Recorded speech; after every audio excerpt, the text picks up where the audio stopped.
guys, welcome back to Growing 101. In this episode, we're going to tell you everything you need to know to grow tomatoes as a beginner. First, we're going to talk about starting your tomatoes from seed. So when you're starting them from seed, you're going to want to start your seeds about 6 to 8 weeks before your last frost date. So a simple Google search on your city's last frost date will help you out a lot with this. This is part of our seed starting kit.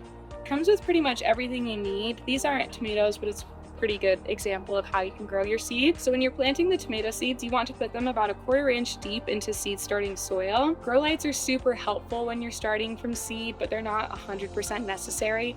I always prefer using them though. Once your tomatoes start outgrowing, it's really important to transfer them into larger pots. That way it's not very crowded for their roots and they can get a good growth. Before moving your tomato plants directly into your garden, it's very, very important to harden them off. If you don't know how to harden them off, feel free to check out our other Growing 101 where we cover all of things to harden off your plants. So when your plants are hardened off, you can transfer them to your garden after your last frost date. It's important to keep in mind too, when you're planting the tomatoes, to keep them at least 24 inches apart so they have a lot of room to grow. Another important thing to keep track of is where you plant your tomatoes. So last year I put my tomatoes in this bed, but it's really important not to plant them in the same area every season. So this year we're putting them in this bed. That way there's no disease building up in the soil and these tomatoes have a really healthy start. So now we're going to get into the pruning basics. Before we get into that, there's one important thing to know, and that's the difference between the two types of tomatoes, determinate and indeterminate. So determinate tomato plants are shorter and a lot bushier, and they ripen their harvest all at once. So there's very minimal pruning needed for determinate tomato plants, but for indeterminate, they keep growing and producing all season long, and they can keep going and going and going until the season kills them off. So this is where you're going to need a lot of pruning done on those indeterminate tomato plants. So the main thing to prune on tomato plants are what are called suckers. So if you look closely at this plant, suckers are the branches that grow at a 45-degree angle from the main stem.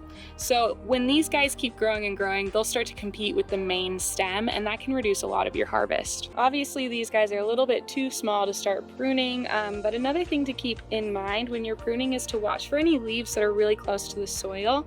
You want to make sure that your plant is growing upwards, so any leaves that aren't getting enough sunlight towards the bottom, this isn't a really good example. But leaves that don't get enough sunlight are just kind of energy wasters towards your plant, so you can just prune those off as well. One more thing to know, and this doesn't just go for tomato plants, but all plants in general, is to never prune more than 1/3 of the plant at a time. Removing more than that can really harm the plant's health.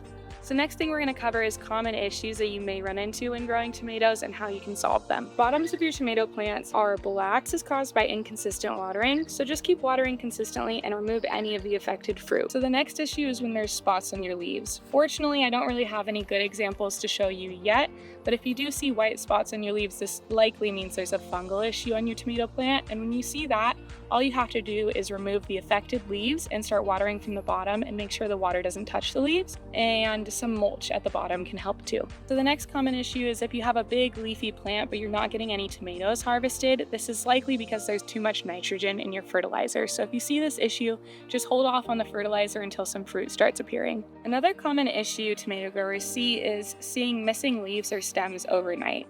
This probably means there's a tomato hornworm, which is a green, big caterpillar that's kind of hard to spot.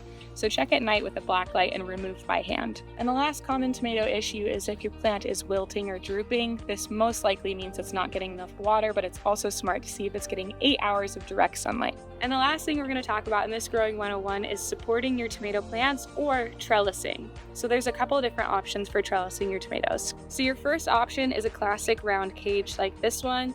These are super cheap and easy to install, and they work really, really good for cherry tomatoes, but sometimes they're not strong enough for those larger varieties. Another fun option to use if you need something a little bit more sturdy than these round cages is a cattle panel cage. These have a little bit more of a higher cost up front, but they last for years and they can be worth it in the long run. Another fun option is called the Florida weave. This is where you use stakes and twine in a figure 8 pattern between plants. Lastly, there's the string method. This is where you tie twine at the base of the plant and run it up to an overhead bar. Twist the main stem around the string as it grows. This works great in greenhouses or hoop tunnels. So obviously there are a lot of choices when it comes to trellising your tomatoes, so pick the option that works for your budget, your space, and your tomato variety. There's not one that works for everyone. Alright guys, so that's the basics of growing tomatoes from seed to harvest. Thank you so much for watching. If you guys are growing any fun varieties this year or have any cool tomato tips, leave those in the comment below. Thanks for watching.